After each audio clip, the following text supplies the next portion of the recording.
The stench of racism, the stench of years of oppression has reached a new level. And the world can no longer continue to go on as if they don't smell it. Enough is enough. We as a society, we cannot continue that way. We can no longer continue to ignore it. No more excuses, no more make-believe, no more turning a blind eye. We can't no longer keep silence. We can't. We can't. We can't continue to live like this as a human race. Racism is evil. It is sinful. And if you don't care or understand it or don't get it, then you need to educate yourself. If you were taught that Black people are less than human, and if you were taught to see my skin color as a threat, to see my skin color as a weapon, then you were thought wrong.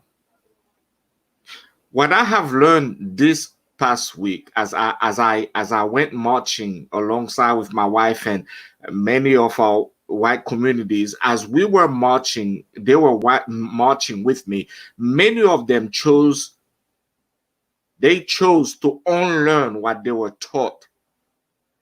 They chose not to believe what they were taught any longer.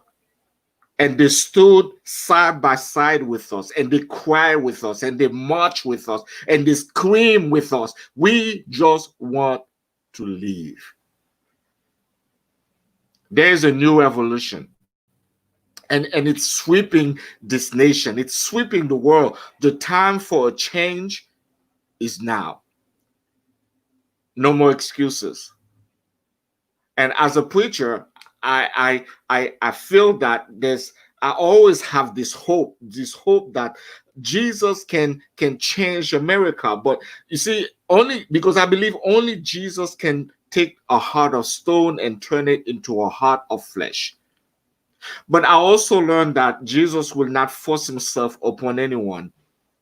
You have to want that change. You have to want to unlearn what has been passed down to you from generation to generation.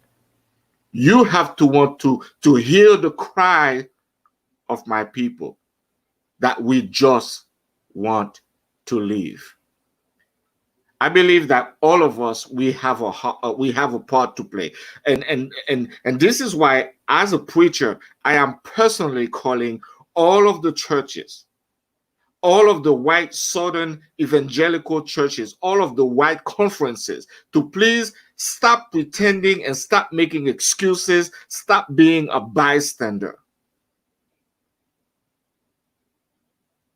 I'm challenging you to stretch out your faith, to examine your life, your biases, and to allow yourself to be uncomfortable, so that we can begin to find ways to make changes together in our churches and our communities and our homes, so that we can really preach the message of love, the message that Jesus gave to all of us. For God so loved the world that he gave his only begotten Son, that whosoever believe in him shall not perish, but have everlasting life. With this, I welcome you to the Remedy family. Welcome to each and every one of you. So as we begin this morning, I want to know, what are your thoughts as you reflect about everything that you have witnessed this last week? What are your thoughts? We'll start with you, Patty, and we'll move on. Hello, everyone. Happy Saturday. I wrote a lot. this past week, I kept on asking myself, what can I do? How can I make a change?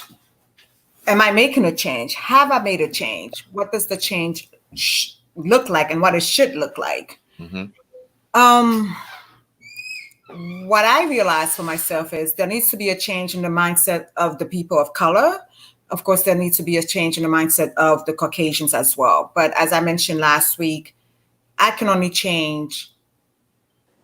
I feel like I can only change our people and ourselves, or at least should put my strength into changing us versus changing them. Although we do know that they need to change as well. Mm-hmm. I also believe that the pendulum has to seek a balance. We have to vote with the most powerful weapon that we have, which is our money. We also need to be involved in the political proceeds. It's not enough to protest. I think I heard Obama said in CNN the other day, we need to protest, but we need to vote as well. And we need to write policies. About 2 years ago, I was accepted to law school, and I asked myself this week, I said, should I pursue it? Should I pursue it to help write policies? But my thing is, yeah, I can make that difference, but we do have some people now that have the degree, that have the different things under their belt that we can hopefully work with them to make the policies and things that we need. We need to, as an individual, I need to understand my neighborhood. How does that reflect the people that I live with? Some form of organization definitely is necessary. We need to talk. I feel like we need to have healthy conversation, bring the community back where people can have a certain lifestyle and move toward that lifestyle. What is the perception? How do you understand my paradigm? How do I understand your paradigm? We need to have healthy conversation. Look at our urban schools in particular.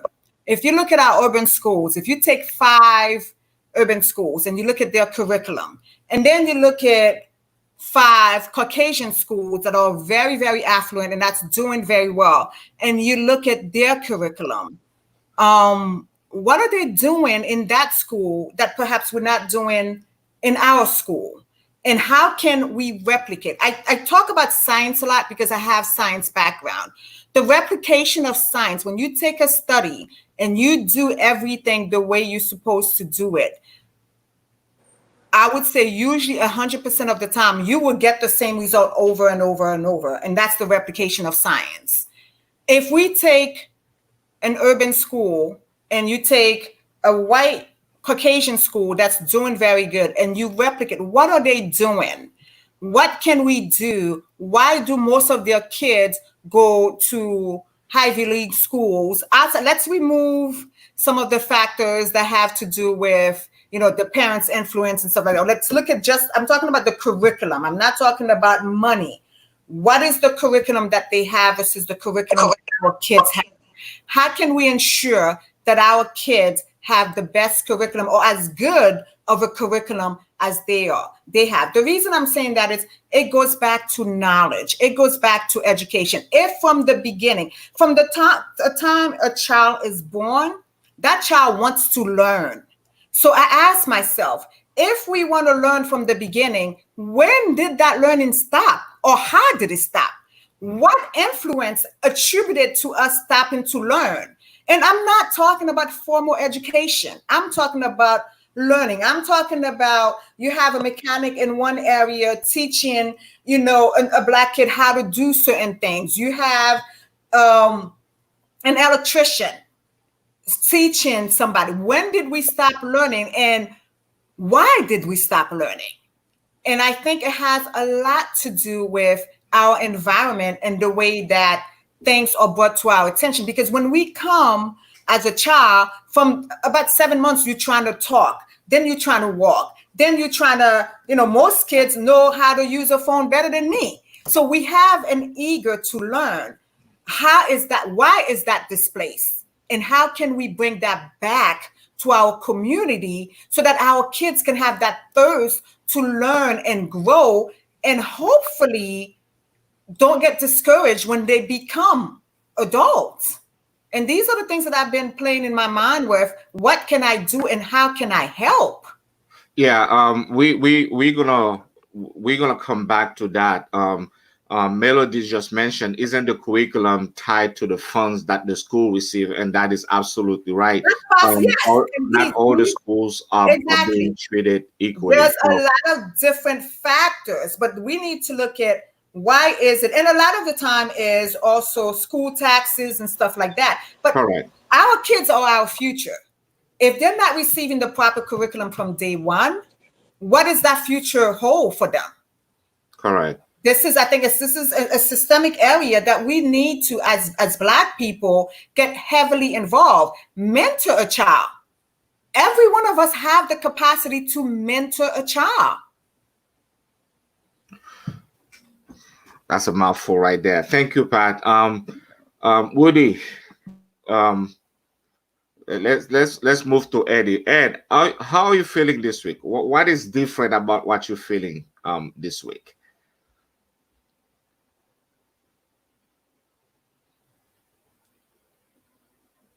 Jimmy, can you hear me? Okay. Yeah, I Yeah. can hear you. So, yeah. What is different about what you are feeling this week? This week I'm feeling, I guess you could say, more composed, less anger. Um, especially when the things initially happened, I was upset, especially seeing what happened to George, and then everything started going on in our immediate neighborhoods around us. All the rioting and the protesting. I didn't go out and protest myself, but it left me feeling, not really on the fence, but not really under. It's I come from a place where I put myself in other people's shoes very easily, so I can understand why people do certain things, and I can understand why they feel certain ways. And then on the other end, I can understand why others feel that it shouldn't be done in a certain way. So what I decided for myself is just to spend the time educating myself, especially on my local laws, Hmm. my local penal laws, and things like that. Looking into videos of lawyers or people that have a legal background, and just learning a little bit more about my rights as a citizen and how to best defend my rights, and how to and trying to share that information to those I have influence over. Yeah. About you, Woody, Hi. what happened for you this week? Week was it was a roller coaster of emotion. So there were some times where I was upset. There were some times where I was sad, Mm, but I was also motivated this week. I've been really active on not only uh, joining certain organizations about what it is that we can do locally, but also trying to be disseminate as much information as I can on my social platforms. And I think right now we're in the activation mode is where I mm-hmm, want to be. Um, and because I want us to have memories like elephants and not like sharks. And so for us to continue to do the work mm-hmm. that we need to do. And I think sometimes you sit and you think, well, what is it that I can do? Right. And there are a lot of things that we can do that are very easily done. Mm-hmm. First, I know George Floyd passed, but yesterday was Breonna Taylor's birthday. There are still no charges against those officers in Kentucky. Call or tweet the governor, the senators, the DA, and demand justice for Breonna Taylor. It's super easy. Do that. You can also go on change.org and sign a petition. You can also speak to your local representatives about what it is that you want in police reform. Check out 8 Can't Wait because it has a great It's 8 things that can change violence against and police brutality against the citizens. Also, the right to act. Look into that in your state. Also, push for legislation about knowing how to track a police officer's record and make that a national referendum. You can call your politician to do that. So, as I said, I want us to have memories of elephants and not of sharks. And we need to hold all of us accountable and check in with each other and see what it is that we're doing locally in our communities so that we can have a greater impact for not just our future generation, but for us now. Well, what about you, Eddie? How are you feeling after witnessing everything that took place this week, and what is so different for you? Um, for me, um, well, first before I go there, I do want to give a shout out to Rudy and her shirt. I think more more than ever, um, us as Black men, we need to upheld upheld the Black woman into the heavenly regard that that should have been placed on her, that was snatched from her. And the longer we spend time on this earth, the more and more it's been happening. So if any change is going to happen, it can't be done without the Black community together as one. And the center of that Black community is Black women. Mm-hmm. And if Black men, no matter how much fighting we're doing in the streets and all these other things that are great for the cause, as I mentioned before, I think what's going to change the world is we can't just go after, if you take a look at the alphabets, we can't just go after the first 5 alphabet letters and say, these are how we make all the changes that's going to make life better. No, we have to attack all of the letters.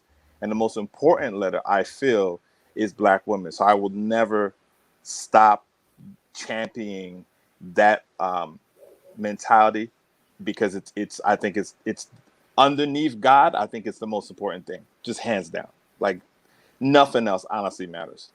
So I'm done with that. Now, how I've been feeling, I mean, it's tough. I mean, I think everybody's kind of been going through the same thing. Like it's an up and down thing. I think it is also difficult when you are the leader of your clan, and you can show certain type of emotions, but you can't invoke fear within your clan, Mm-hmm. right? And so one of you guys already mentioned, like, it's very important to check in, especially Black men. Check in with your other Black men and just say, hey, how you feeling? What's been up? If not day to day, then week by week, because it is a very difficult time mentally for Black men, especially Black people that has kind of known, right? This exists and this, that, and third, but we're at a point in time where it is literally everywhere, every second of the day. Every major company is either supporting it or taking advantage of it and putting it out there.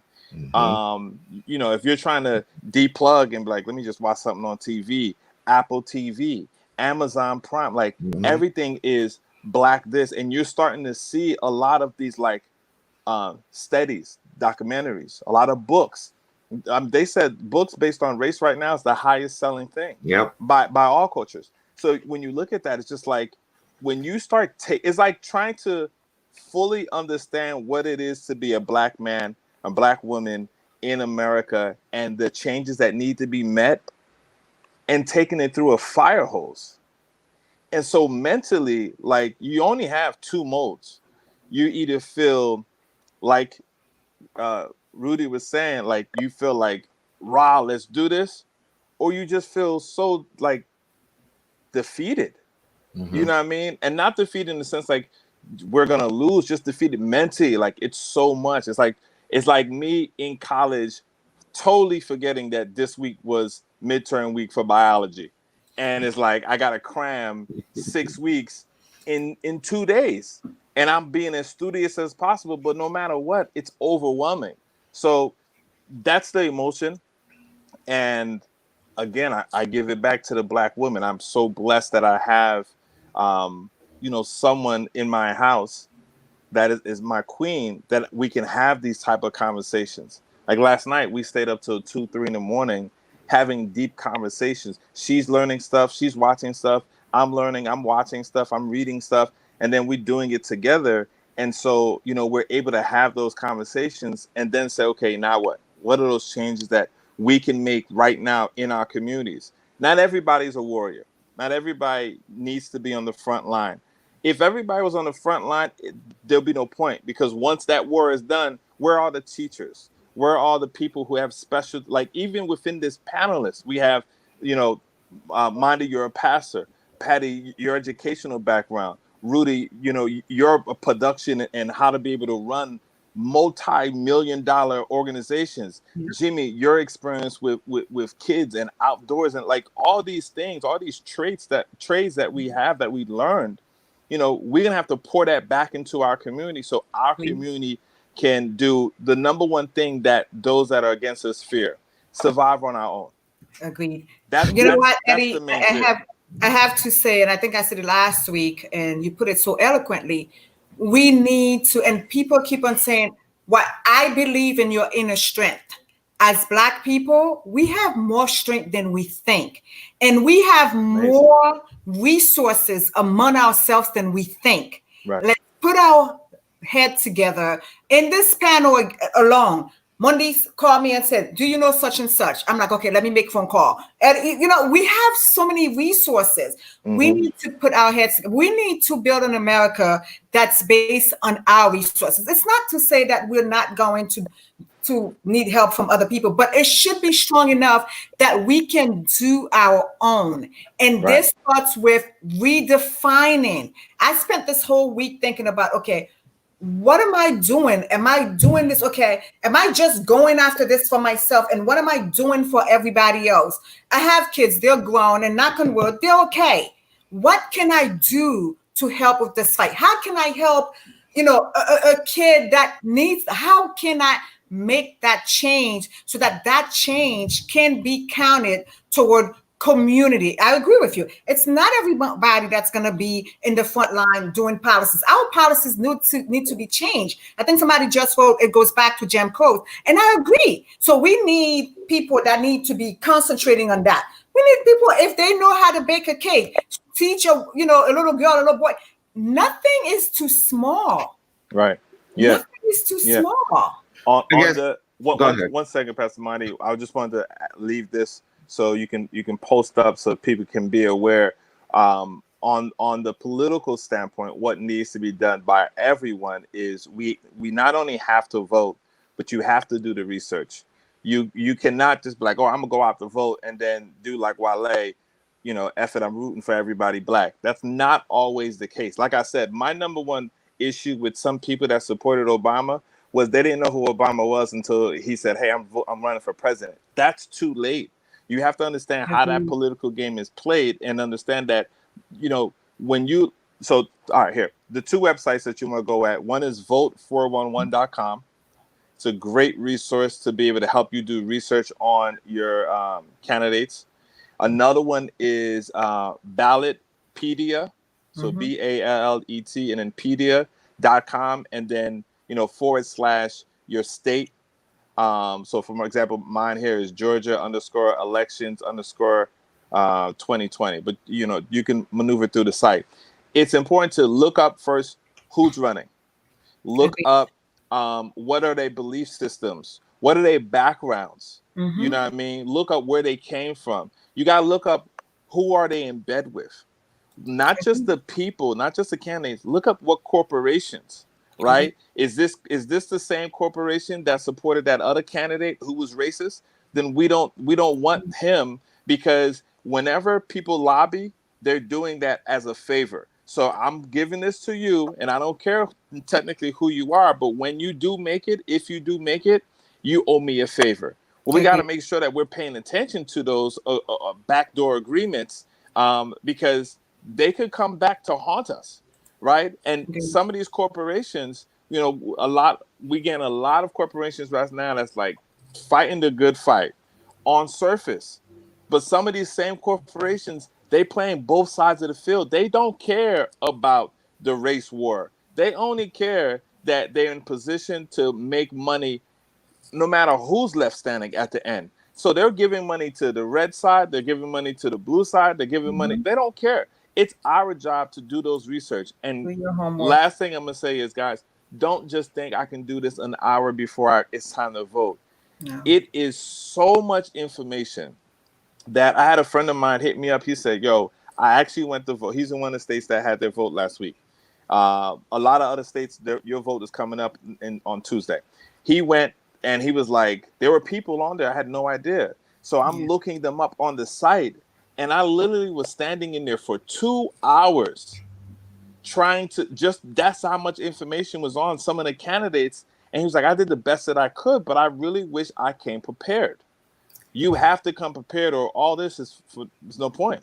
And you know what I do? And Monday, I know you have to go soon. I actually volunteer in Pennsylvania in my county. We did mail-in ballot for the primary, which was June 2nd, and we're doing the same thing for the election, hopefully to come. And I remember when they contacted me about 2 months ago, and I was like, I don't have any time. And they said, you could volunteer between 9 and 7, Monday to Friday. I'm like, well, you know, I start working sometime at 5, sometime I finish at 6. And I was like, you know what? It's a good cause. I'll give you 4 hours. And I actually am one of the people calling to remind people what they can do and how they can do it. And that has helped me a lot. So I just volunteer 4 hours. I'm in the mail-in ballot service, and I do it for 4 hours, but it has helped me so much understand the whole process. And people, when I call people, like Eddie's saying, there's a lot they don't know, and they're asking me questions. And I'm like, okay, if I don't have the answer, I come back to them. So there's so much. And as you're doing it, you're actually helping other people. Yeah, I think, first of all, I want to say thank you to all of you. You are making some excellent points. Because I want to piggyback to Woody. She mentioned she wants to make sure that we are not just exploring or enjoying this moment. The world is right now is in a moment, but where do we go from here after the conscience is awakened? After the riots and the demonstration and the protests, when all of that is over, where do we go from here? I think that's the most important thing. And you guys begin to mention some of the things that you feel are necessary for us to do. We have to have a plan of action. Number one, I believe it's not enough just to have the plan of action. We also need to take others with us, whether it's our family, whether it's our children, whether it's the neighbor next door, whether it's that kid who's always getting in trouble. We need to bring other people with us, educate other people as we are moving forward. We can't do this by ourselves. I think if this is, I truly believe this is what, when we talk about a community, this is what I truly believe we can make a difference. And again, here I'm going to mention the church. It is time for the church to stop preaching. I think we're done. We got enough sermon.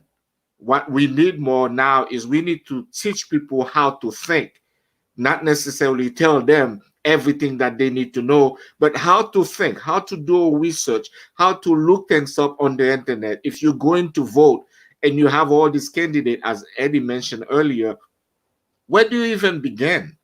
There are some people who do want to vote, but they don't even know where to begin. Who are these candidates? How do I research them? And the church communities, I truly believe the church is in a place right now where we can reinvent everything. What I mean by that is there used to be a time when people come to church and they get their hallelujahs, they get their praise. I'm all for that. Don't get me wrong. We need that. But when we leave the church and we go back to the community, we go back to the daily living, what kind of impact are we making? That's where I truly feel that we have failed as a church. We are kingdom focused, of course. We want people to know about Jesus, but even Jesus, when he met the Samaritan woman, he dealt with her. He dealt with her. He didn't just say, well, you're a Samaritan, you're not a Jew, I don't have to deal with you. So where do we go from here? Can I say something? Absolutely. On that, I think one of the things, I think you, in your opening remarks, you said something which is very true. I think it's time for white churches or white pastors to also, not all, but like not to say that some aren't, help the Black pastors, because I think it reminds me of Lecrae's this rapper, and he's a Christian rapper, and he says that whenever he talks about abortion or anything else as a Christian man, all of his comments are positive. But once he starts to talk about race, his same Christian followers who are not Black then have negative comments to say, because they themselves have not put themselves in the place or hasn't like taken the time to understand. So this is a time where white pastors can do the work and align themselves with Black churches or other white pastors that are doing the work to understand how it is that they can impact their community and also learn, right? Some of the things that some churches in the South do souls to the poll. That means that on Sundays, they drive people to voting sites. Churches can also have on their websites the ballot information, the ballots that are coming up, because it's not only, to follow up Eddie's point, it's not only important to know who's running, it is important to know the ballot initiatives that you are going to be voting. Because there's always ballot initiatives that come up, and those directly impact your local and state level policies that are being enacted. And so to follow up with other resources, also look into My Brother's Keeper in your state. Look into, again, 8 Can't Wait and the Right to Know Act. The last thing I will say is this, is that we romanticize politicians all the time, right? And we make them more or less than who they really are. We saw it with Obama, we see it with AOC, we see it with Trump, we see it with Bernie, right? That people romanticize who these people are. You have to take a step back and not only look at what they have done. And I challenge Black people who say Obama didn't do anything for the Black community to look up the dissent decree, police reform playbook, and all of those things that he did, and look who overturned it before saying that. But I also think that there are people on both sides that you have to look at. This week, a representative in New York City who's a Democrat said, I'm only here because I'm up for an election. Wow. He's a Democrat. Wow. So it's not about party lines. Correct. It is Correct. about knowing who the candidates are, knowing who the ballot initiatives, and also knowing what it is that you would like to see happen in your community and giving yourself and your community a voice. And Woody, when they do get elected, I think I was talking to Pastor D. We used to live in I would say 90% predominantly Black, and our kids were small, and my husband and I were very active, and we voted for people that we had done a lot of homework that looked like us, that we felt that would definitely be the better advocate for us. And on many occasions, we were disappointed, and we wind up leaving the area because at the end of the day, we had to care for our kids when the area kept on going down. So we also need to hold them accountable, specifically after we vote for you.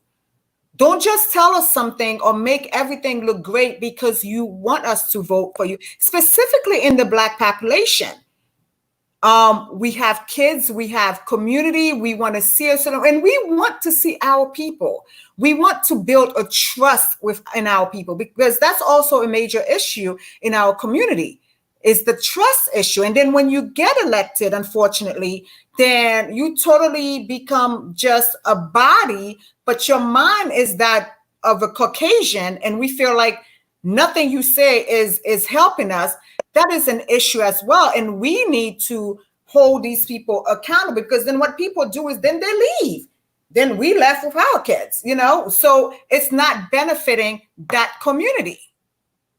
Hey, real quick, Rudy, what was the website? I want to make sure we don't go over it. You said 8 Can't Wait. 8. My brother's My keeper. brother's keeper. And then the last one. Right to Know Act. Look that. Right to Know Act. Yeah, we'll make sure at the end of the program that all of those websites are listed on our YouTube channel, so you can check them out, and also on the Facebook page. I want to come back to you a little bit. I believe both you and Jimmy, Eddie, kind of talk about this as we segue into this thing of self-preservation. Growing up, I remember there was a time that I was afraid to hang around my Black friends. I'm just being honest. I'm being transparent right now. Going to the park to play basketball was always a traumatic event. You want to make sure you play ball, but you don't want to be too good because you don't want to end up in a fight. Or you want to go to a particular neighborhood to play, but you got to be careful what you say because you don't want somebody to pull a weapon on you. For some reason, there was a time that we were afraid to be around each other. As I got older, I realized more and more that it's changing now, and I say praise God for that, where Black men, young Black men, can hang around and be able to fight it out. When I say fight it out, if there's a confrontation, they don't necessarily pull out the gun and start shooting. They fight it out as we used to do in the old days. How do we make sure as we are moving forward that we stay in touch to our Blackness, if I can even use that word, to our brothers who not necessarily are in our circle?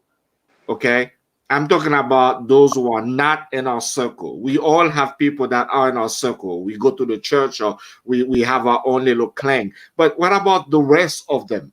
The rest of them that we need to reach out to, because they also are our brothers and our sisters, and we are our brother's keeper.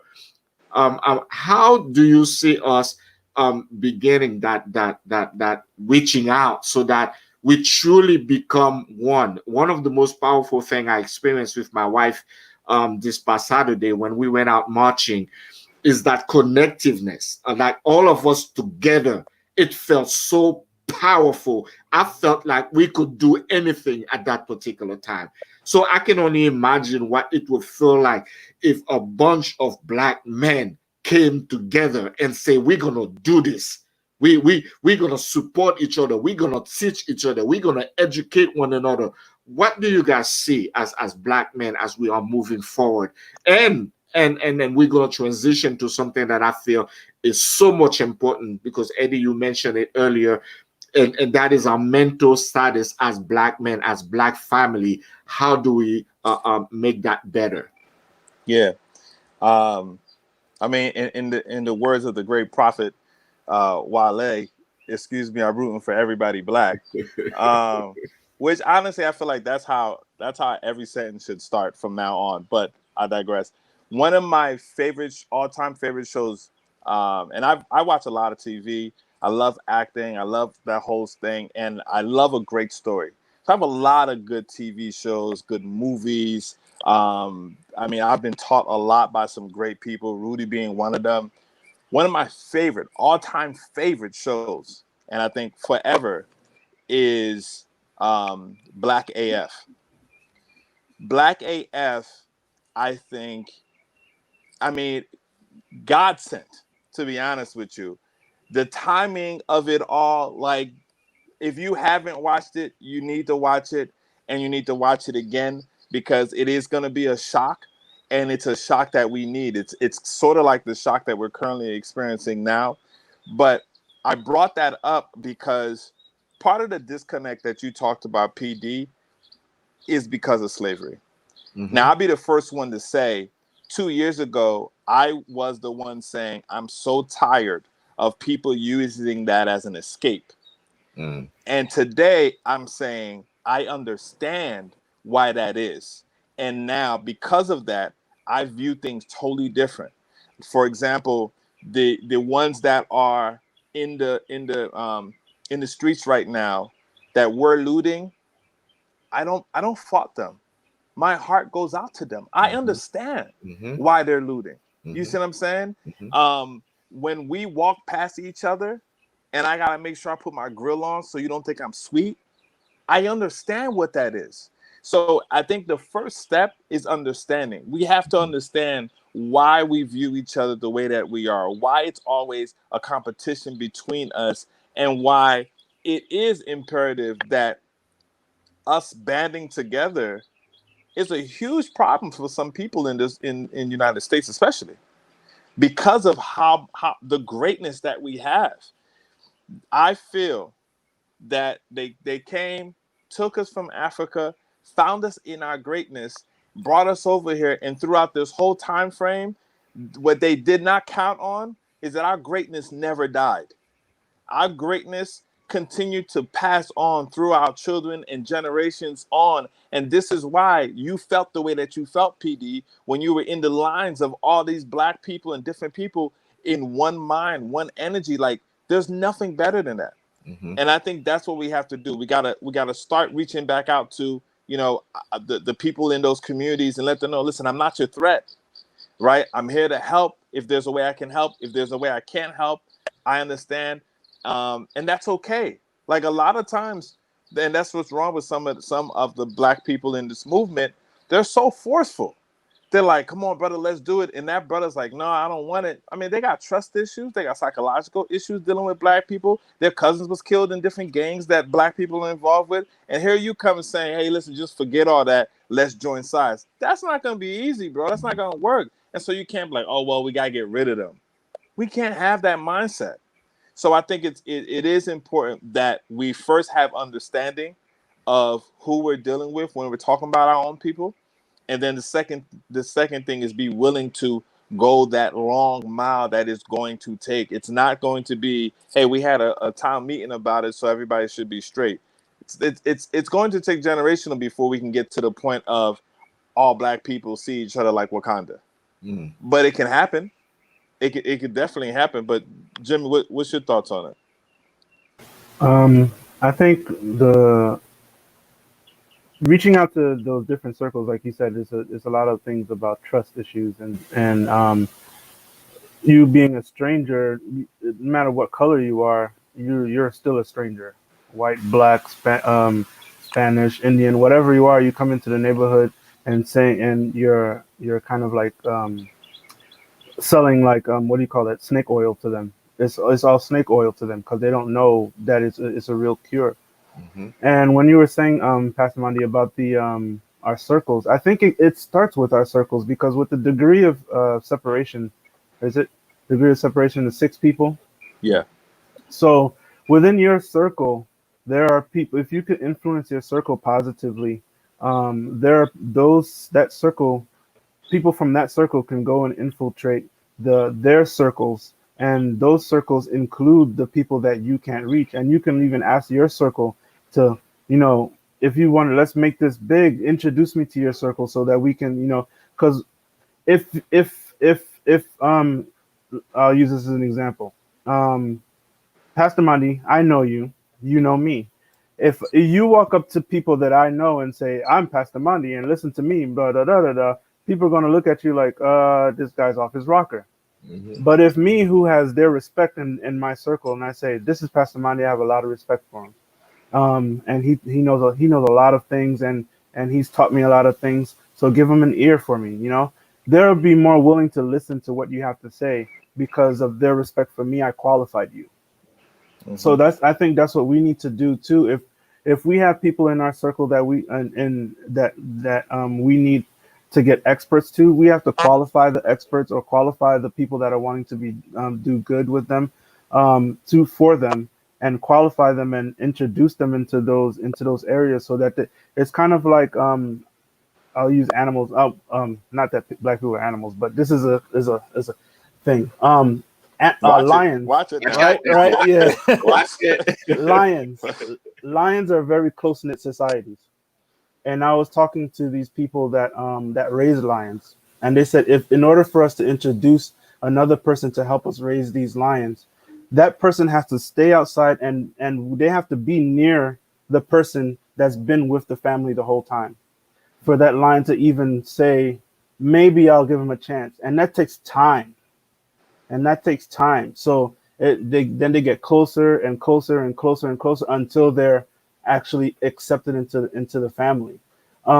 So and lions are majestic beasts. Sorry. So let's so okay. But it's the same principle.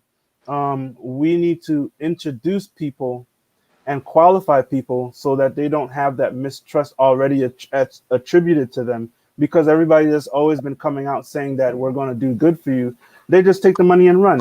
Correct. They have been burned and so many times before. So you can't help it to understand why they feel the way they do.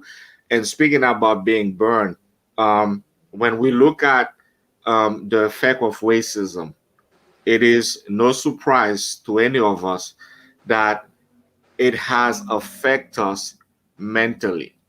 Um, and this is one area that I believe as a black community we don't necessarily pay attention to.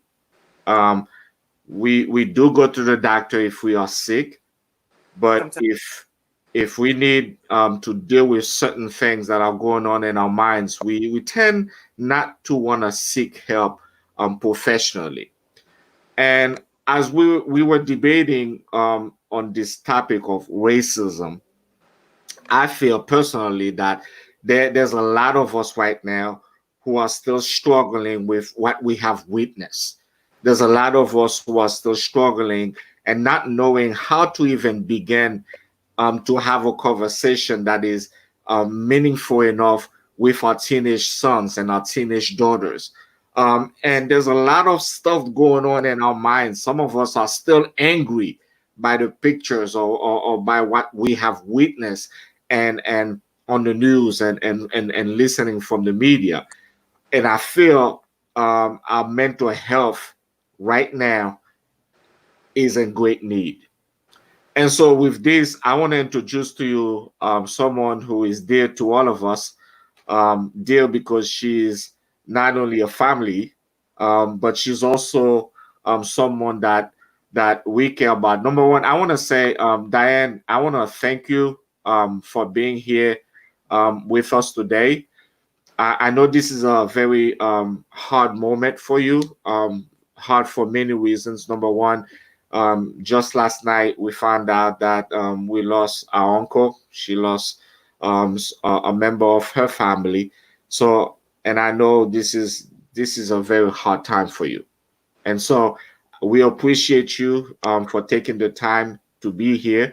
Diane is a licensed mental health therapist. She works with children. She does private practice. She works in school and community groups.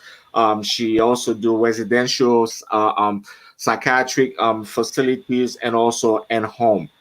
So I wanna uh, you know use your expertise for a little bit. I want to welcome you to the remedy. And I think the first question we wanted to ask is, how do we when we talk about self-preservation, how do we make sure as a community, as Black people, that we are taking care of our mental health properly? Okay. Well, thank you. First, I want to say thank you for having me on. I really appreciate it. And thank you for the condolences. It's definitely a tough time, especially for my mom. So I thank you for that. But for the Black community, I believe that the first step is for the adults that are in the Black community would be to normalize mental health. A lot of the issues that I find is it still is a taboo topic. When most people think, well, when I have some kids who come to therapy, it never is willingly. And it's always because at times it's not even the parents who referred them. It's either a school official or maybe they were court mandated to receive therapy. And I'm talking, well, that's majority of my kids' majority of the kids that I get. Then out of those kids that I do have, a small percentage of that is Black, and that still is not it still is because they were mandated. So when I'm doing therapy with the kids, it's not valued. The parents are not engaged, and it's almost as if the conversation that they have with the kids is hurry up and do what you have to do so we can get this out of our lives, or just do what you have to do. And the parents don't really engage in the sessions. They're not part of it. They don't value it to the point where if you give the child a homework to do, then the next session, the child doesn't do it. And the parents don't hold them accountable because it's not important. It's not school. It's not church. It's one of those things that is placed on the back burner. So I strongly believe that the best way to even the best way is for the adults to value and to normalize therapy. That really is, because what children see when it's important to you, then the child will, if not make it important right away, will understand, okay, well, I have to do this because I can't do anything else and it's important. And also being engaged in the sessions with your child is important. Dad is doing this, and this is okay for our family. Yeah, someone just asked. Thank you, Alicia, for your question. Alicia is watching us on YouTube. She mentioned that she's glad that we are all talking about mental health, as it is still as unnecessary negative stigma in our community, and we need access to these services. Can you tell us a little bit about the stigma that is currently not well? Yeah, the stigma that is associated with mental illness. And let me not say mental illness, mental health in general. Right now, there is this mental health problem going on in our community. The result of racism. I think it was William who mentioned on YouTube that he said that absolutely racism can truly affect self-esteem and self-hate.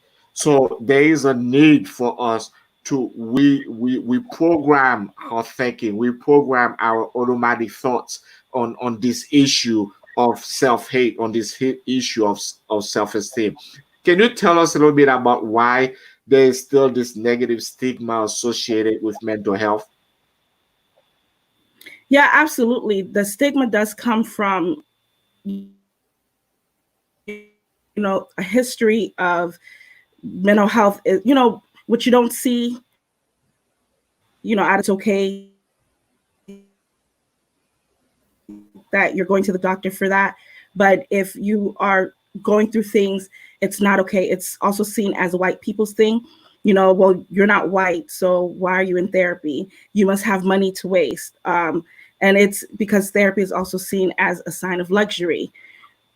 We also have the stigma of having to be a strong race, a strong nation. If you are going to speak to someone else, then you might be viewed as not being as strong as you're supposed to be.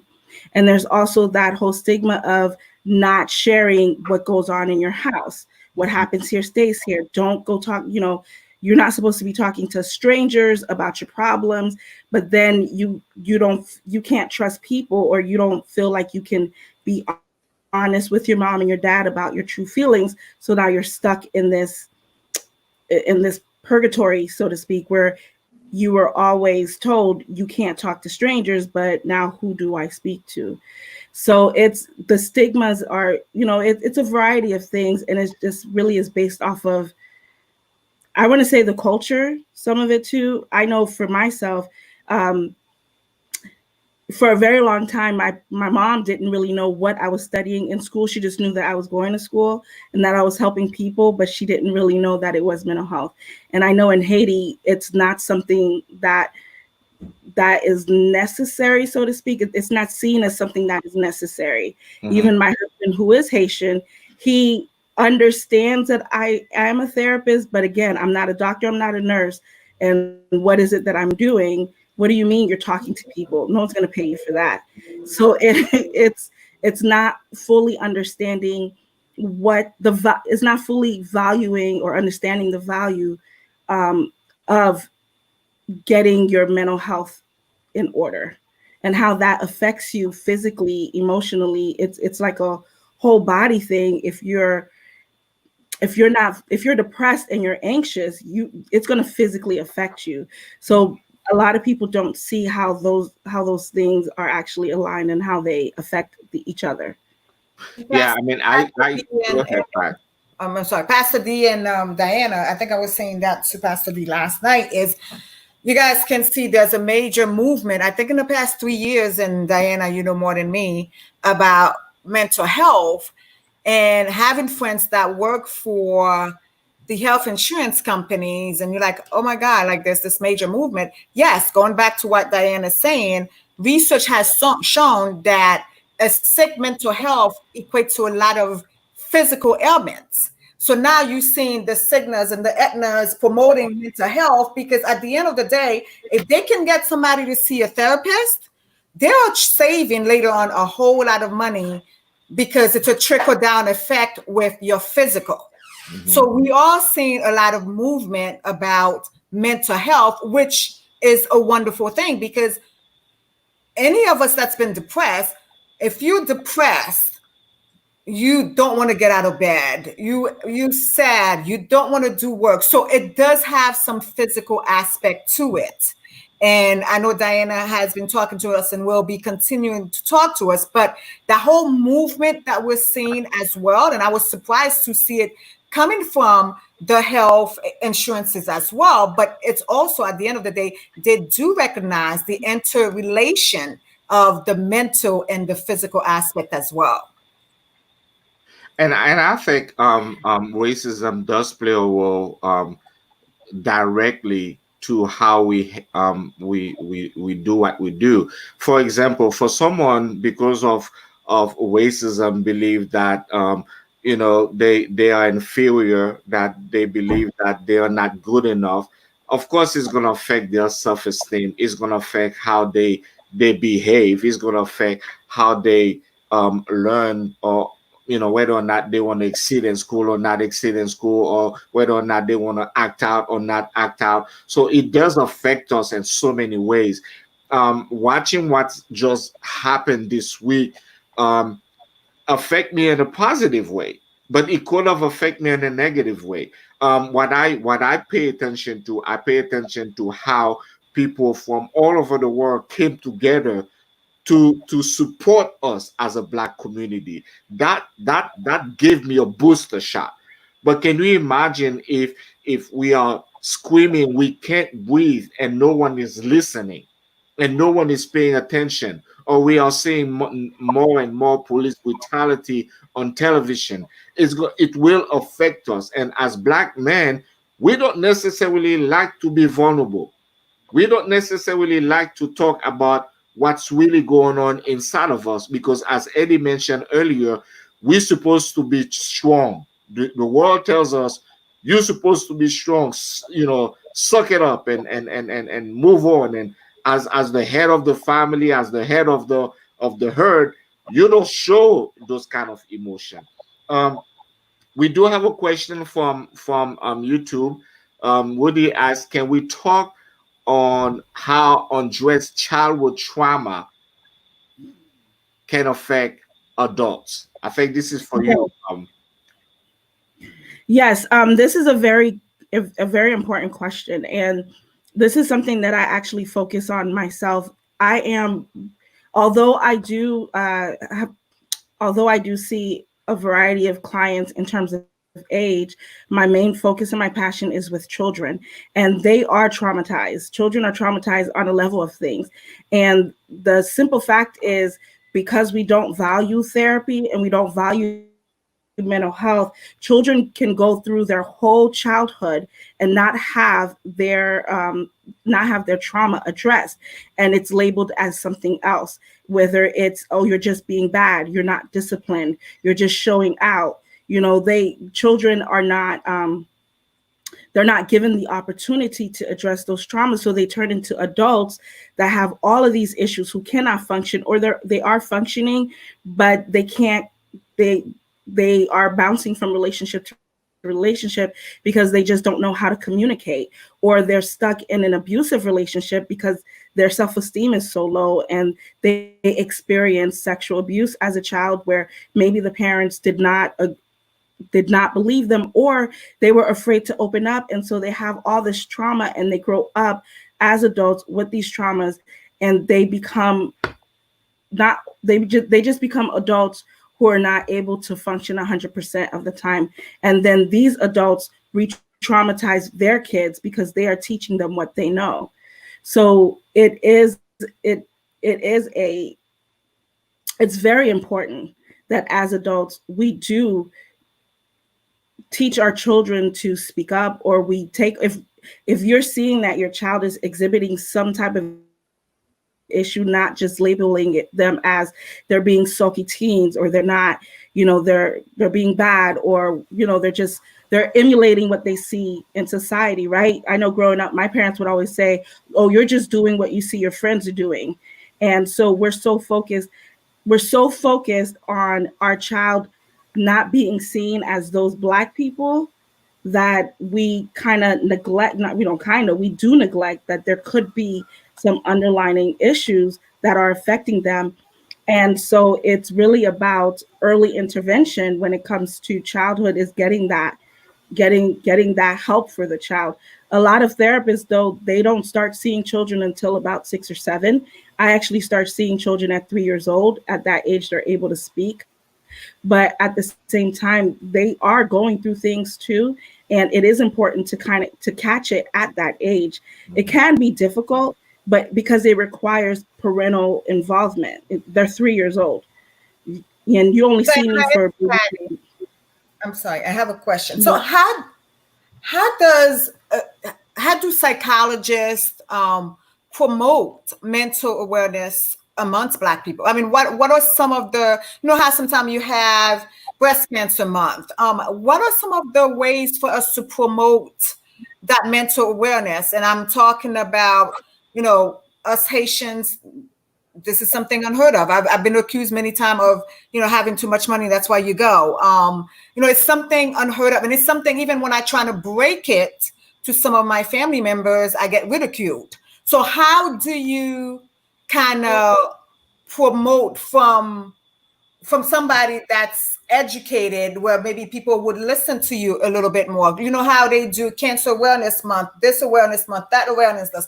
So what are some of the things that can be done as part of awareness to bring that to the forefront for us? Because specifically for the kids, there's so many ways that they're hurting that we don't necessarily know that they are truly hurting, or how to help them, because we're not thinking for any of them to see a psychologist, because it's not something we're seeing ourselves or even believe in.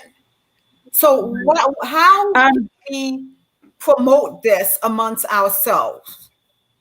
That's a great question, Patty. And it's so ironic because May was actually Mental Health Awareness Month. And the fact that you're asking that is very telling, because not everybody knew that. So that means there wasn't enough promotion about that. There isn't a walk, but every different scenario and situation has their walk and their promotion. For example, like autism, I believe it's April or September, around there, autism has their own walk and they have their own promotion. Depression, domestic violence, those are all considered mental health, but because it's broken up into so many different segments, that you only get the people who are experiencing domestic violence that would view that as, okay, we need to go and see a therapist because we are experiencing that. So there is promotion of it there, but it's not as widely recognized as breast cancer. But it's, in terms of children are children are unseen. Children are to be seen and not heard. So a lot of the things that happens in the world, even let's just take cancer, a lot of people don't think that children has cancer. So it's a lot of promotion for adults who have cancer and no promotion for kids who have cancer. And it's the same thing with mental health. We talk a lot about self-care and what we can do to what adults can do for self-care, but then we forget that kids need self-care too. And so there is no promotion of that. And that's something that I'm trying to change on my Facebook page. Majority of the things that I post is about children and some of the statistics or what it is that we can do to help kids. I'm a big promoter of that.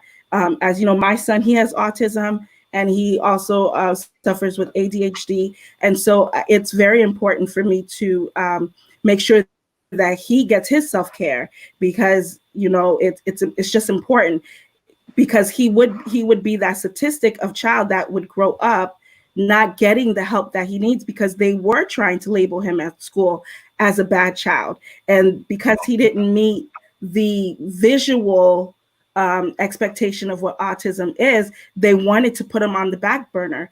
All right. So I will segue into saying advocacy is important too. As a parent, advocating for your child, regardless of what it is, and educating yourself ensures that your child is not traumatized. Because just because you don't believe in mental health, that doesn't mean that you shouldn't do it, but it also doesn't mean that, if you're advocating for your kid, you might not believe in mental health, but you know what? You're going to do what it takes to make sure that your child gets the needs, that they get what they need.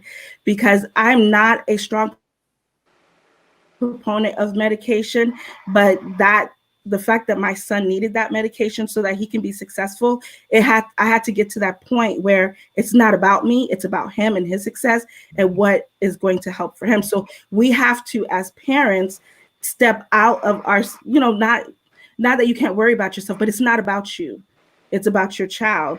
And so in advocating and promoting, and it's really just people being open about the fact that they see a therapist, because then that is taboo too. And to the point where it's almost like a joke, where it's like, oh, you need to see a therapist, or you need that crazy check. So we turn it into a joke. And so the people that do see a therapist, they're now hiding it. And they're like, well, no, I can't let my friends know that I'm crazy, and I can't let my friends know that I can't handle it. And let's talk about being a professional. Can we really let our bosses know that we've lost our minds and now we can't do the job that we need to do? So But Diana, it's amazing that you're saying that, because although it's true in the Black population, it's actually a fad in the white population. Absolutely. I watch Housewives, and all those women are like, I'm on Prozac. Are you going to see a therapist? It's a fad. Meanwhile, in the Black population, oh no, don't tell anybody. We can let people know. So again, I totally agree with you that we need to re-educate ourselves. And one last question from me is, what is that fine line sometime between having your child see a therapist? Because people sometimes see having your child see a therapist with, is DIFAS going to step in? So have you encountered that? Because I've had a lot of people say, my child will never see a therapist because then DIFAS is going to start getting into our business. So right. Even sometime when there's no movement of maltreatment, but specifically in the Black population, we're afraid that then equals to DIFAS. Can you kind of enlighten us about that as well? Because I think that's also one of the reasons where that's a no-no for our kids. We don't want that DIFAS coming or getting report or anything.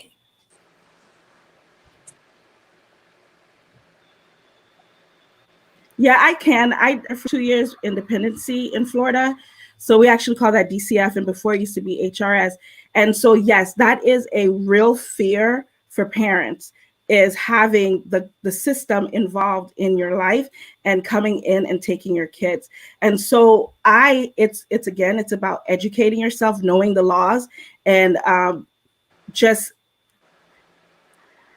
also being in therapy yourself, or just getting that the additional assistance that you need. But the thing is, growing up, even growing up myself, we got spanked, right? So it's having that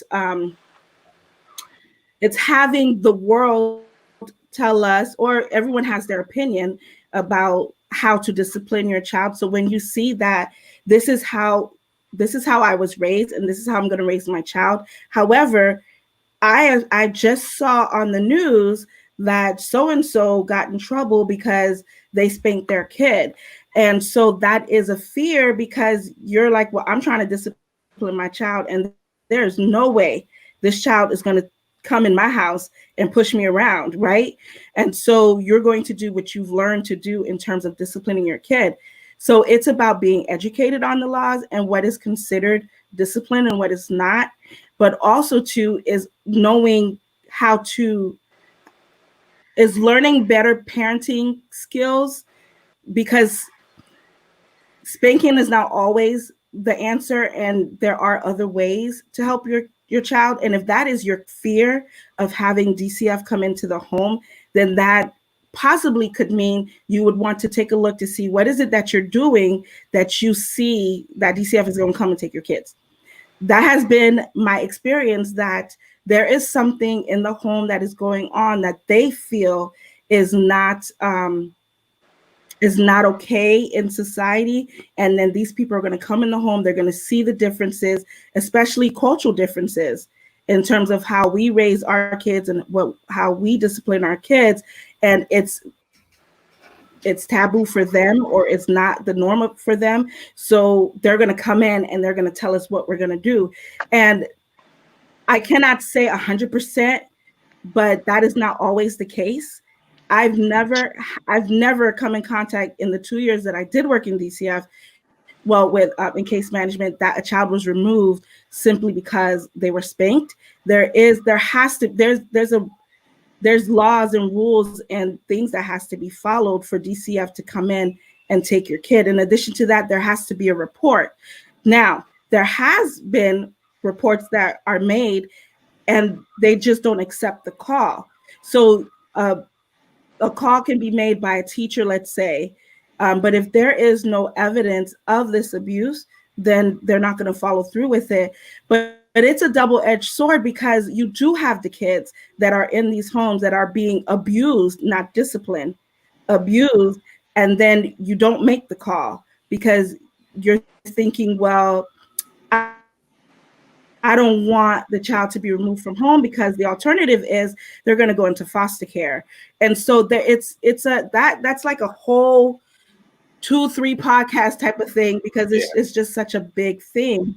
So, but it's about, if you're more concerned about not having a therapist because you don't want your child to repeat or relay what's going on in the home, you need to look at what is going on in your home. Why do you feel that if your child were to speak to someone, they would have DCF come in your home? What is it that you're doing? Correct. So, Um, yeah. I just want to say, part of the thing that I believe it's important, and you kind of mentioned it, Diana, a little bit. You have to make sure, if you're gonna have a mental health professional come into your home, that you also have someone that you are comfortable with. You don't necessarily have to be okay with the first person that walk into your home, or the first person Correct. that sign up to be with your kid. You need someone who's gonna be culturally relevant, if I even want to Yes. use that, so No, that they no, that's right. understand. Yeah. Yeah, so they understand your culture, they understand how we eat. Because the worst thing you want to do is to have your child being in the hand of a professional, and everything that you have been teaching is going out the window. Yes. Okay, so And it's very important that that Black kids have Black therapists. Correct. And it's not being racist, or it's not being, it's important because I am part of therapist groups, and we have Black and white therapists. And with these events that is happening, you see a lot of therapist opinions that can be damaging to a child. And so you're thinking, well, if this child, this Black child, was seeing this therapist, and this child came and spoke about these issues, this white therapist that is not culturally sensitive and do not understand the Black struggle will further damage this child. So yes, it is important that Black children see Black therapists, especially during this age that they're in. So especially even now.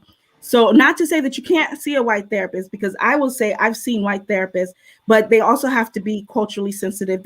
We do take, as part of our courses, cultural competency is important, but I'll be the first to admit that there has to be more of it, because as we've well experienced, and as we know, when things like this happen, people come out of the woodworks, and racism is very pronounced because of, people think that it's just an opinion, but they're not understanding that this opinion is damaging, and it actually, I don't know, it makes you take pause, and you're like, whoa, you said you love my kids, and this is what you believe.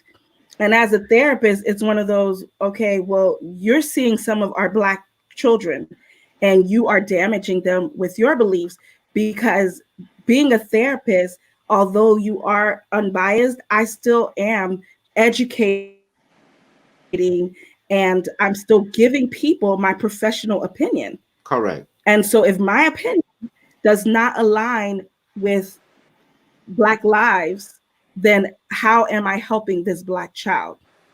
Correct. Thank you so much. We have two beautiful young ladies with us. One is actually celebrating her 16th birthday, Melody. So we want to wish you a happy, Wendy, we want to wish you a happy.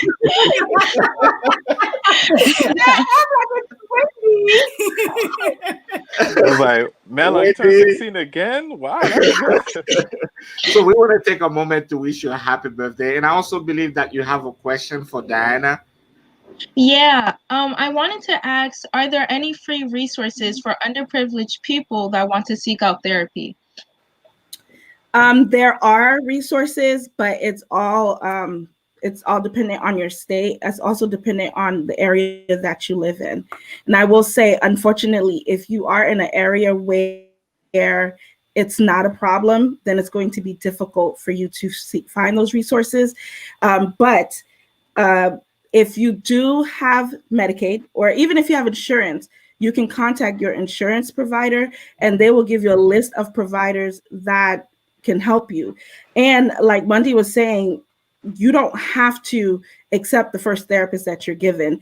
This therapy is for the clients. It's not for me, it's for the clients. So if I'm not fulfilling your needs, then you have every right to fire me. You don't have to sit in a therapist's office that is not aligning with your goals. And that goes across everything. If the therapist is white and you don't want a white therapist, that is within your right. If the therapist is too young and you want someone that has a little bit, that you feel have a little bit more experience, that's just what you do. So there's that. And then also there is some websites. Well, here's the thing. There might be some grants, but that is something that you have to fully research. The health clinic, I don't know how it is in your area, but I know in my area, in the Tampa Bay area, we do have health clinics that have a sliding scale for people who don't make, for low income families. There's also some, again, here in my area, there's a place called Children's Board, and they have free therapy. I think it's a certain amount of sessions that they allow for the clients to have. So it is unfortunately one of those things that you have to research. There, you can dial 211.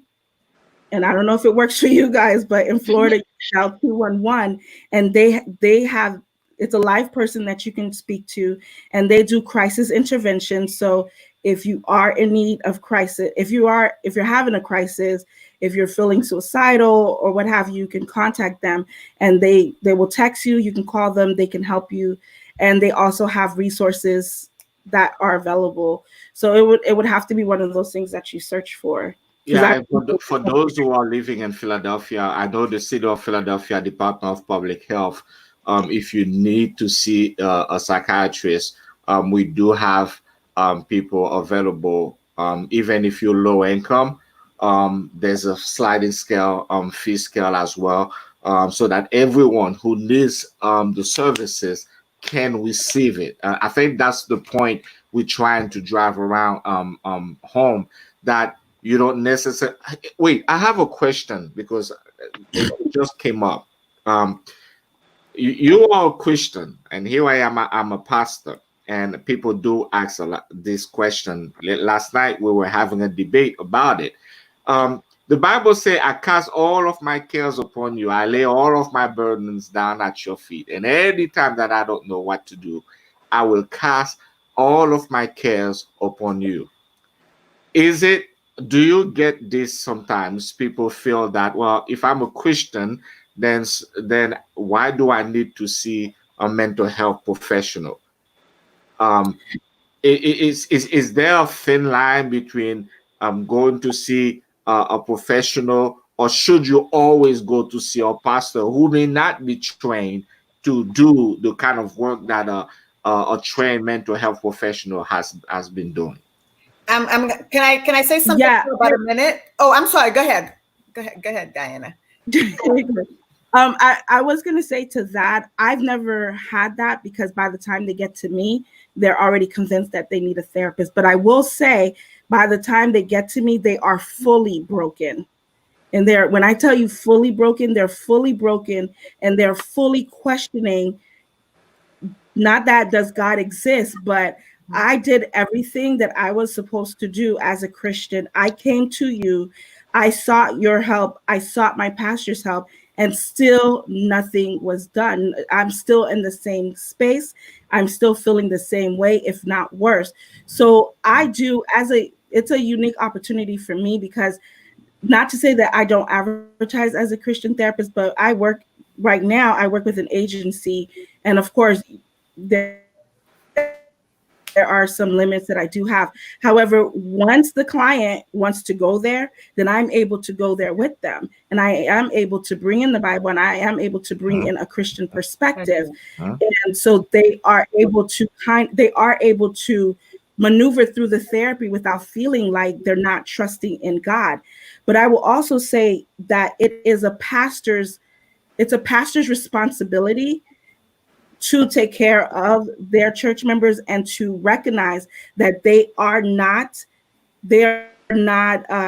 able to do that kind of work, and to direct to direct them to seek therapy.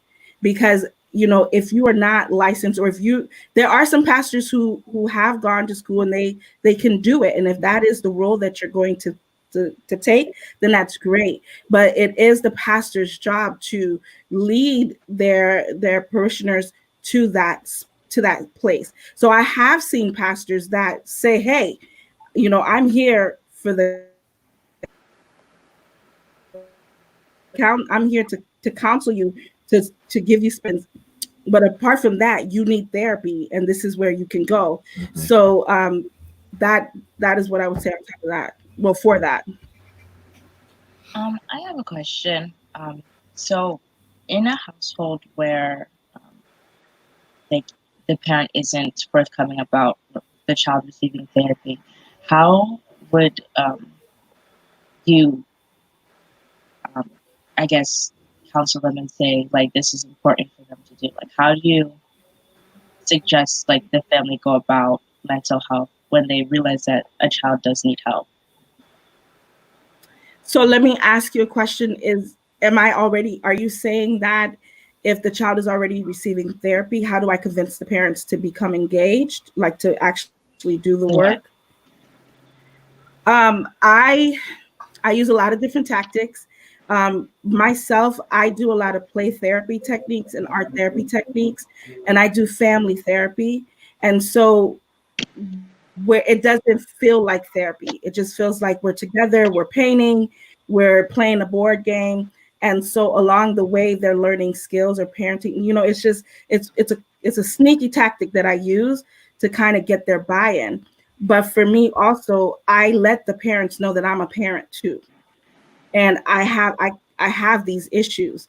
I think one of the things as a parent for me is having that guilt or shame of not knowing how to do something or not being able to get my child to where they need to be, or even having that shame of, oh my God, my kid is just out of control. I don't want people to judge me. So I can empathize with the parent and I let them know that, hey, we're in the same boat. Let me show you what I've done with my kids. And I'm very transparent and I say, look, my child, he just ruins everything. But let me tell you how I've done it. Let me show you. And so I meet them where they're at to take them to where they need to be. I don't come in as I don't come in as someone that knows everything. I come in more as a collaborator. Let me collaborate with you to help you with what's happening. And I teach them so they can do for their kids. So it's one of the teachers use that in teaching where it's I do, we do, now you do. So I will show them and then we will do it together. And then I step back and let them do it. I have a question. I know it's almost time. What about the confidentiality aspect? I know that the records are supposed to be confidential, but as specifically as Black people, the confidentiality aspect comes to mind a lot. How confidential is your meeting with us? How confidential is that? I know sometimes there are times that you might have to give those documents to somebody, but what's the rule around confidentiality as it relates to, getting psychological services? It's 100% confidential as long as as long as you're not verbalizing that you're going to hurt someone or yourself. You don't say that you're going to commit suicide or you're going to kill someone. So we're mandated reporters. So those are the two reasons that we would have to break confidentiality. And you're told up front.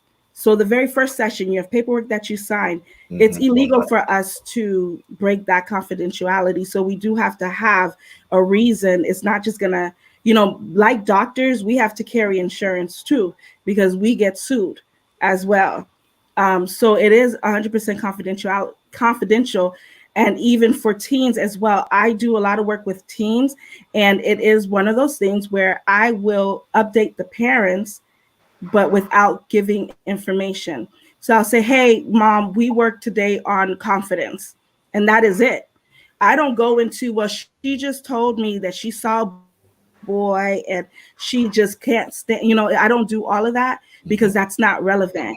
And it's important that the kids know, the teens and the children, well, not the children, mostly teens are concerned about confidentiality when it comes to their parents, because it's like, I don't want to tell you and then you're going to go tell my mom. I don't want that. And so so I do tell them, hey, listen, if this is happening, this is when I'm going to bring your mom in, but I'm going to let you know first. And I'm going to tell you, I have to do it.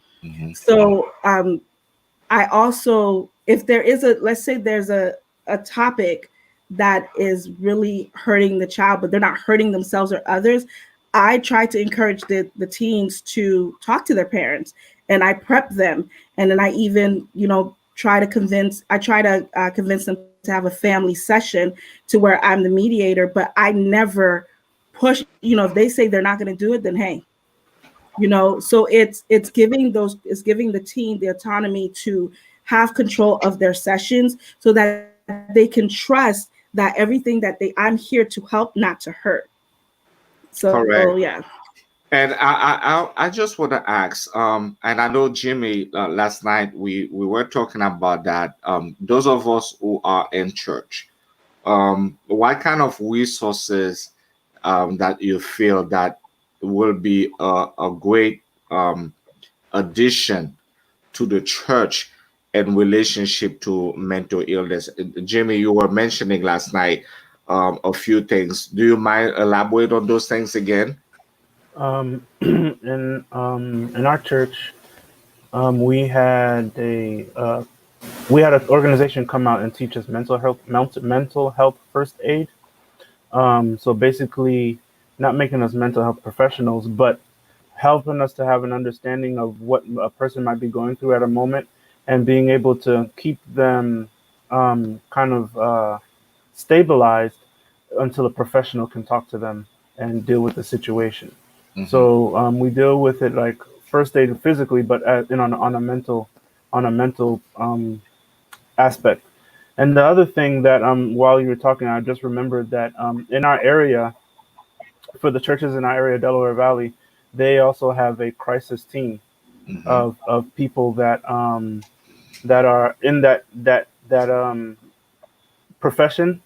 So like recently when we lost a young person in our church tragically in a car accident, we reached out to our conference and they sent the crisis team over to talk to our young people, and they came for several weeks to talk to them and help them deal with the grief and help them and deal with what was going on. So that's those are the two tools that we've been using to help educate our church on mental health and the leaders as well, and help our kids deal with issues. Awesome. That is awesome. Diana, I wanted to, go ahead. yeah, I want to add real quick because I meant to add for Wendy and Melody. You can always go to your school guidance counselor and talk to them. Although the guidance counselors, their job is mostly, I want to say administrative, but paperwork. They do have the experience and the education to do therapy, but it's only limited. And so I do know that with the school shootings and all that, they now have put in some initiatives where they may have some funds allocated for students in the school system where they might hire. I know in Florida, we hire outside agencies or whatever to come into the schools. Like I go into the schools and I do therapy with some of the kids, and of course we get the parental consent, but they feel comfortable. The students feel comfortable having therapy in the school as opposed to having to do it at home, and they're afraid that they might not have any privacy. And so going to the school guidance counselor could help you find resource. They'll help you find some resources because then they'll have some, they'll have a list of resources based off of your needs. Once again, Diana, it was such a joy to have you with us today on The Remedy. It is important for us as a community to use all of the resources that are available to us, and if they are not available, to fight for them so that we can have access to these things as well. Today we talk about racism, but we also felt that it was necessary to bring the mental aspect of racism into the conversation so that our people know that when you are dealing with things and you're not alone, that you can seek professional help. Um, the Bible tells us to come, let us reason together. And I love that. The word reason, when you go and study it, and it's like, let's have a conversation. Let's have a talk. Let's have a parlay. It's a beautiful, beautiful word. And even God is inviting us to reason with him, to talk with him. And so we do need each other. We do need that conversation. I invite all of us again to continue that conversation that we started today. It doesn't end here. We have to keep moving forward. Take it back to your church, take it back to your community, take it back to your homes. I thank each and every one of you for being part of the show today, of being part of The Remedy. And I just want to remind you that at the end of the day, God is on our side. This battle that we are fighting, we are not alone, because since racism is evil and racism is sinful, God is on our side. And as long as God is on our side, we will be victorious. But God is not going to do the work for us. We need to do the work. We need to educate ourselves. We need to support each other. We need to support our local communities, those who are making a difference, whether they are red, black, or white. It really doesn't matter. If they are making a difference in the lives of our children and the lives of our community, we will support them. I encourage you, as the members of the panels have shared before, to do your research. If you have to vote, don't just go vote like many of us would just go and vote. No, do your research beforehand. Find out who is it on the ballot. Who are these people that you are voting for? What do they stand for? Will they make a difference in the community where I live? Find out who they are. Let's educate ourselves. And whenever you find a resource, um, um, share it with one another. But before you share it, check it out yourself. You know, if for one of the things that I realized we were doing this week on social media, we were posting and we posting each other things. All that is good, but if the information that we are posting is not valid, if the information we are posting is false, we are doing a disservice. So we have to fact check everything that's being posted. We have to do the research. We have to make sure that if we are providing resources, that those resources are reliable, that if our people are going to them, that they will go and get the help that they need. So we have to make sure we get the job done. I thank you guys so much. I want to take a moment to pray with you, to thank you again, Diana. Give my love to the family. We'll talk a little bit later. And for every single one of you, my beautiful daughter was celebrating her 60th birthday, not Melody, but Wendy. I love you guys. I thank you so much for being part of our program today. Can we please bow our heads as we pray? Father God, we just want to say thank you. This has been such a emotional roller coaster week for many of us, but through it all, Father God, we have learned to trust in you. We thank you for the remedy, and that is through Jesus. Our sins may be forgiven, our hearts may be changed. Father God, we ask that you will be with those who are suffering. We will that you will be with those, Father God, who have lost someone through the police brutality. That you will be with those family members, Father God, who have lost someone as a result of the COVID-19. Many of us are struggling financially. Many of us are struggling mentally.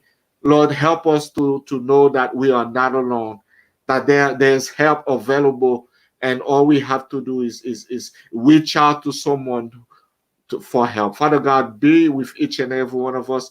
Thank you for birthdays in the midst of chaos, in the midst of problems, that we can still celebrate life. Thank you for giving us joy. Thank you for giving us peace. Bless each and every one of us. Bless those who participate in the program today, Father God. Help us to live a life that is pleasing to you. May we spread not the virus, but may we spread the remedy of love, of justice to each and everyone in needs. We love you. We thank you. We appreciate you, Father God, for all that you do for us. In Jesus' holy name we pray. Amen. Amen. God bless you, family. Thank you. Thank you again for being part of the remedy. We will see you again next time. Have a wonderful, wonderful